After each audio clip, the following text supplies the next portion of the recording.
ಪ್ರತಿ ಒಂದು ನಮಗೆ ಹಿಂಗ್ ಮಾಡಿದ್ರೆ ಅವತ್ತು ನಾನು ಏನು ಅವತ್ತು ಮಾತಾಡಿದ್ದೇನು ಬನ್ನಿ ಈ ಕಡೆ ಬನ್ನಿ ಬನ್ನಿ ಸುಮ್ಮನೆ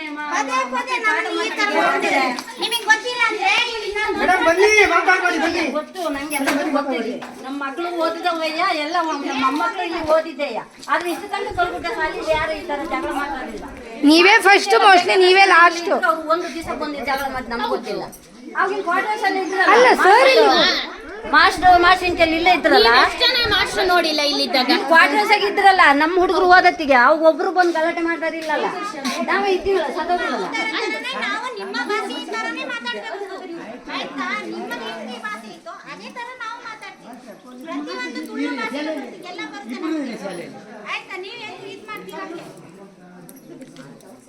ನಮಗೆ ಈ ನೌಕರಿನೇ ಬೇಡ ಶಾಲೆ ಏನು ಬೇಡ ನಮಗೆ ನನ್ನ ಮಗಳು ಎಷ್ಟು ಇದು ಸುಮಾರು ಸಲ ಹೇಳಾಯ್ತು ಡೈಲಾಗ್ ಅಲ್ಲ ಅಧ್ಯಕ್ಷ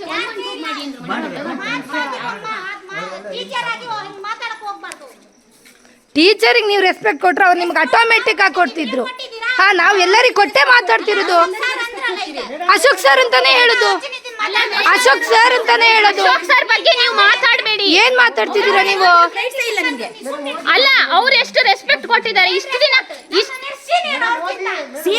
ಚಾರ್ಜ್ ತಗೊಂಬೋದಿತ್ತಲ್ಲ ಅಶೋಕ್ ಸರ್ ನಮಗೂ ರೆಸ್ಪೆಕ್ಟ್ ಕೊಡ್ತಾರೆ ಅವ್ರು ಎಲ್ಲ ಟೀಚರನ್ನು ಒಂದೇ ತರ ನೋಡ್ತಾರೆ ನಿಮ್ ತರ ಪಾರ್ಶಿಯಾಲಿಟಿ ಮಾಡಲ್ಲ ಅವರು ನಮಗೆ ಇಲ್ಲಿ ನೋಡ್ರಿ ಮೂರ್ ದಿವಸಕ್ಕೆ ಬರೋದು ಗಲಾಟೆ ಮಾಡೋದು ಹೋಗೋದು ಇಷ್ಟೇ ಕೆಲಸ ಕಲ್ಲುಗುಡ್ಡೆ ಶಾಲೆಯ ವಿವಾದಕ್ಕೆ ನಾವು ಬರ್ತಾ ಇರೋದು ಇದು 3ನೇ ಶಾಲೆ.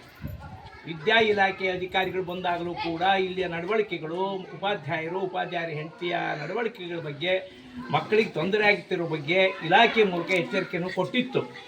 ಆದರೆ ಪುನಃ ಇವತ್ತು ಬೆಳಿಗ್ಗೆ ಇಲ್ಲಿ ಮಾಸ್ಟ್ರು ಡ್ಯೂಟಿಗೆ ಬರಬೇಕಾದ್ರೆ ಮೊದಲು ಮಾಸ್ಟರ್ ಹೆಂಡತಿಯೇ ಬಂದು ನಮ್ಮ ಹೆಡ್ ಮಾಸ್ಟ್ರಿಗೆ ಗಲಾಟೆ ಮಾಡೋದಲ್ಲದೆ ಇಲ್ಲಿಯ ಶಿಕ್ಷಕಿಯರಿಗೆ ಸ್ವಲ್ಪ ಅವ್ಯಾಚ್ಯ ಶಬ್ದಗಳನ್ನು ಉಪಯೋಗಿಸಿ ಮೈ ಮೇಲೆ ಕೈ ಮಾಡೋ ಮಟ್ಟಕ್ಕೆ ಬಂದಿದ್ದರು. ಬಹುಶಃ ಇದೇ ರೀತಿ ವ್ಯವಹಾರ ಮುಂದುವರೆದ್ರೆ ನಾವು ಶಾಲೆ ಉಳಿಸಿಕೊಳ್ಳುವ ಕ್ರಮ ಹೇಗೆ ಅಂತ ನಮಗೆ ಅರ್ಥ ಆಗ್ತಾ ಇಲ್ಲ. ಇಲಾಖೆ ಯಾಕೆ ಕಣ್ಣು ಮುಚ್ಚಿ ಕೂತಿದೆ ಅಂತ ನಮಗಿನ್ನೂ ಅರ್ಥ ಆಗ್ತಾ ಇಲ್ಲ. ದಯಮಾಡಿ ಇಲಾಖೆಯವರು ಸೂಕ್ತ ಗಮನ ತಗೊಳ್ಬೇಕು. ನಾವು ಇವತ್ತು ಪೊಲೀಸ್ ಕಂಪ್ಲೇಂಟನ್ನು ಕೂಡ ಶಾಲೆ ಮುಖ್ಯ ಶಿಕ್ಷಕರಿಂದ ಪೊಲೀಸ್ ಕಂಪ್ಲೇಂಟನ್ನು ಕೂಡ ಕೊಟ್ಟಿದ್ದೀವಿ. ಎಲ್ಲ ಥರದಲ್ಲೂ ನಾವು ಮಾಡಬೇಕಾದ ಕಾನೂನು ಮೀರಿ ವ್ಯವಹಾರ ಮಾಡಿಲ್ಲ. ಇನ್ನು ಕಾನೂನು ಕೈಗೆತ್ತಿಕೊಳ್ಳೋದಕ್ಕೆ ಅವಕಾಶ ಕೊಡಬಾರ್ದು ಅಂತ ಹೇಳಿ ಇಲಾಖೆಯವ್ರ ಹತ್ರ ಮನವಿ ಮಾಡ್ತೇವೆ. ನಮ್ಮ ಶಾಲೆಗೆ ಒಬ್ಬರು ಹೊಸ ಶಿಕ್ಷಕರು ಬಂದಿದ್ದಾರೆ, ರಮೇಶ್ ನಾಯ್ಕ್ ಅಂತೇಳಿ. ಅವರು ಮತ್ತು ಅವ್ರ ಹೆಂಡತಿಯಿಂದ ನಮ್ಮ ಶಾಲೆಗೆ ಭಾರಿ ತೊಂದರೆ ಆಗ್ತಾ ಇದೆ. ನಾವು ಅದ್ರ ಬಗ್ಗೆ ಈಗಾಗಲೇ 2 ಸರಿ BOಗೆ ಮತ್ತು DDPಗೆಲ್ಲ ಫೋನ್ ಮಾಡಿ BO ಕಂಪ್ಲೇಂಟ್ ಮಾಡಿದ್ದೇನೆ. ಆದರೂ ಅವರು ಕ್ರಮ ತಗೊಳ್ತಿಲ್ಲ.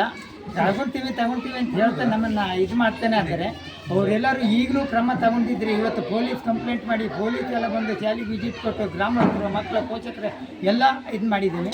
ಅವ್ರು ಇನ್ನೂ ಇದ್ರ ಬಗ್ಗೆ ಅವ್ರನ್ನ ಇಲ್ಲಿಂದ 24 ಗಂಟೆ ಟೈಮ್ ಒಳಗೆ ಎತ್ತಂಗಡಿ ಮಾಡ್ತಾನೆ ಅಥವಾ ಇದು ಮಾಡಲ್ಲ ಅಂದರೆ BO ಆಫೀಸ್ ಎದುರುಗಡೆ ಹೋಗಿ ನಾವು ಚಳವಳಿ ಕೂರ್ತೀವಿ, ಮಕ್ಕಳನ್ನ ಕರ್ಕೊಂಡು ಹೋಗಿ ಅವ್ರು ಆದಷ್ಟು ಬೇಗ ಇದನ್ನ ಕ್ರಮ ತಗೊಂಡ್ರೆ ಮಾತ್ರ ಬಚಾವು. ಇಲ್ದೇನೆ ಅಂತ ನಾವು ಅದನ್ನ ಇದು ಮಾಡ್ತೀವಿ.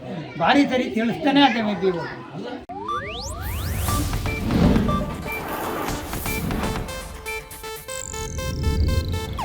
ಇದು ಏಷ್ಯಾನೆಟ್ ನ್ಯೂಸ್ ನೆಟ್ವರ್ಕ್ ಪ್ರಸ್ತುತಿ.